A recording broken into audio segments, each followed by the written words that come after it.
আজিৰ এই ভিডিঅ'ত মই আপোনাক দেখুৱাম যে আপুনি কেনেকৈ স্বচ্ছ ভাৰত মিছন গ্ৰামীণৰ বাবে চৰকাৰী টয়লেটৰ বাবে আপুনি কেনেকৈ অনলাইন আবেদন কৰিব পাৰিব। যদি আপুনি এতিয়ালৈকে কৰা নাই তেন্তে আজিৰ এই ভিডিঅ'ত মই আপোনালোকক দেখুৱাম যে আপুনি মোবাইলৰ জৰিয়তে ঘৰতে বহি কেনেকৈ চৰকাৰী টয়লেটৰ বাবে আবেদন কৰি আপুনি লাভ কৰিব পাৰিব। গোটেইখিনি প্ৰচেছ মই আপোনালোকক এইটো ভিডিঅ'ত ষ্টেপ বাই ষ্টেপ দেখুৱাই দিম আৰু জনাই দিম। আপুনি অলপ স্কিপ নকৰাকৈ ভিডিঅ'টো সম্পূৰ্ণ চাব। প্ৰথম ভিডিঅ'ৰ ডেছক্ৰিপশ্যনত এটা লিংক দিছো, সেই লিংকত ক্লিক কৰি আপুনি ডাইৰেক্ট এইটো পেজলৈ আহিব পাৰিব। অহাৰ পাছত আপোনাৰ সন্মুখত এনেকুৱাকৈ ইণ্টাৰফেচ আহিব। এতিয়া আপুনি স্ক্ৰল ডাউন কৰি একেবাৰে তলত আহিব। ইয়াত আপুনি চাব পাৰিব এপ্লিকেশ্যন ফৰ্ম দিয়া আছে। ইয়াত আপুনি ক্লিক কৰিব। ক্লিক কৰাৰ পাছত আপুনি ৱেট কৰিব। এতিয়া প্ৰথমতে আপোনাৰ মোবাইল নম্বৰটো আপুনি ৰেজিষ্টাৰ কৰিব লাগিব। ইয়াৰ বাবে আপুনি চাব পাৰিব চিটিজেন ৰেজিষ্ট্ৰেশ্যন দিয়া আছে। ইয়াত আপুনি ক্লিক কৰিব। তাৰ পাছত প্ৰথম বক্সত আপুনি আপোনাৰ মোবাইল নম্বৰটো এণ্টাৰ কৰি আপুনি গেট অ'টিপিত ক্লিক কৰিব। তাৰ পাছত আপোনাৰ মোবাইল ফোনত এটা অ'টিপি আহিব, সেইটো ইয়াত এণ্টাৰ কৰি আপুনি লগইনত ক্লিক কৰিব। তাৰ পাছত আপোনাৰ সন্মুখত এনেকুৱাকৈ ইণ্টাৰফেচ আহিব। এতিয়া আপুনি চাব পাৰিব ইয়াত দিয়া আছে টিৰলাইন, ইয়াত আপুনি ক্লিক কৰিব। ক্লিক কৰাৰ পাছত দিয়া আছে নিউ এপ্লিকেশ্যন, ইয়াত আপুনি ক্লিক কৰিব। এতিয়া আপোনাৰ সন্মুখত এখন এপ্লিকেশ্যন ফৰ্ম আহিব আৰু এই ফৰ্মখন আপোনালোকে কমপ্লিট ফিল আপ কৰি সাবমিট কৰিব লাগিব। প্ৰথমতে দিয়া আছে ষ্টেট নেম, ইয়াত আসাম এনেকুৱা থাকিব। পাছত দিয়া আছে ডিষ্ট্ৰিক্ট নেম, ইয়াত ক্লিক কৰি আপুনি ইয়াৰ পৰা উলিয়াই আপুনি আপোনাৰ ডিষ্ট্ৰিক্টখনৰ নাম আপুনি সিলেক্ট কৰিব আৰু যদি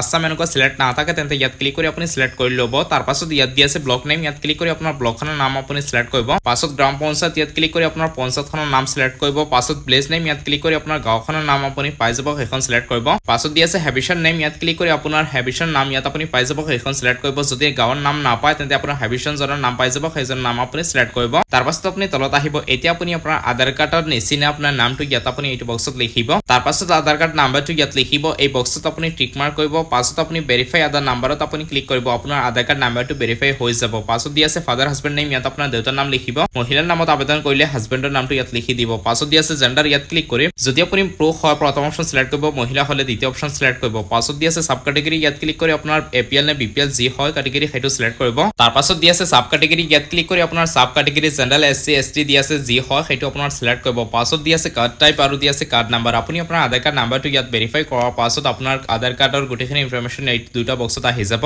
আপোনাক একো কৰিব নালাগে। পাছত ইমেইল আৰু মোবাইল নম্বৰ দিলে দিব পাৰে আৰু যদি নিদিয়ে তেন্তে একো নাই, কাৰণ ইয়াত ৰঙা ষ্টাৰ দিয়া নাই, এইখিনি ইম্পৰ্টেণ্ট নহয়। পাছত দিয়া আছে এড্ৰেছ, ইয়াত আপোনাৰ কমপ্লিট ঠিকনাখিনি লিখিব, সেইখিনি আধাৰ কাৰ্ডত থাকিব লাগিব। পাছত এতিয়া আপুনি আপোনাৰ বেংক একাউণ্টৰ সম্পূৰ্ণ ডিটেইলছসমূহ আপুনি দিব লাগিব। প্ৰথমতে দিয়া আছে IFSC কোড, ইয়াত আপোনাৰ IFSC কোডটো এণ্টাৰ কৰিব। IFSC কোডটো এণ্টাৰ কৰাৰ পাছত তলৰ কেইটা বক্স অট'মেটিকলি ফিল হৈ আহি যাব, আপোনাক একো কৰিব নালাগে। আপুনি তলত আহিব, ইয়াত দিয়া আছে একাউণ্ট নম্বৰ, ইয়াত আপোনাৰ একাউণ্ট নম্বৰটো এণ্টাৰ কৰিব। আকৌ একাউণ্ট নম্বৰটো তলৰ বক্সত এণ্টাৰ কৰিব। পাছত আপুনি ছ'চিয়েলত ক্লিক কৰি আপুনি এইকেইটা ফৰ্মেটৰ মাজত 200 KB সাইজত আপুনি আপোনাৰ বেংক একাউণ্টৰ যিখন পাছবুক আছে সেই পাছবুকখনৰ প্ৰথম পৃষ্ঠা আপুনি ফটো মাৰি আপলোড কৰিব। পাছত আপুনি তলত আহি ইয়াত দিয়া আছে এপ্লাই, আপুনি এপ্লাইত ক্লিক কৰিব। এপ্লাইত ক্লিক কৰাৰ পাছত আপোনাৰ ফৰ্মখন ফাইনেল সাবমিট হৈ যাব আৰু সাবমিট হোৱাৰ পাছত আপুনি কেতিয়া আপোনাৰ একাউণ্টৰ টকাখিনি লাভ কৰিব পাৰিব, লগতে আপোনাৰ এপ্লিকেশ্যন ফৰ্মখনৰ ষ্টেটাছ আপুনি কেনেকৈ চেক কৰিব পাৰিব, ইয়াৰ বাবে আপুনি চাব পাৰিব। ইয়াত দিয়া আছে টিৰলাইন, ইয়াত আপুনি ক্লিক কৰিব। পাছত দিয়া আছে ভিউ এপ্লিকেশ্যন, ইয়াত আপুনি ক্লিক কৰিব। ক্লিক কৰাৰ পাছত আপোনাৰ সন্মুখত আপোনাৰ এপ্লিকেশ্যন ফৰ্মখন আহি যাব। সেই ফৰ্মখনৰ ষ্টেটাছ চেক কৰি আপুনি জানিব পাৰিব যে আপোনাৰ একাউণ্টত কেতিয়া আপুনি টকাখিনি লাভ কৰিব পাৰিব। লগতে আপোনালোকে এইটো নতুন আপডেট হয় আপোনালোকে 100% নতুনকৈ আবেদন কৰিব। সব বন্ধুসকল আজিৰ এইটো ভিডিঅ'তে এইখিনি আছিল। আশা কৰিছোঁ আপোনালোকে নিশ্চয় বুজি পাইছে। যদি ভিডিঅ'টো ভাল লাগে তেনেহ'লে চেনেলটো ছাবস্ক্ৰাইব কৰিব আৰু আপোনালোকে ভিডিঅ'টো সম্পূৰ্ণ চাই তাৰ পাছত আপোনালোকে বুজি আবেদন কৰিব।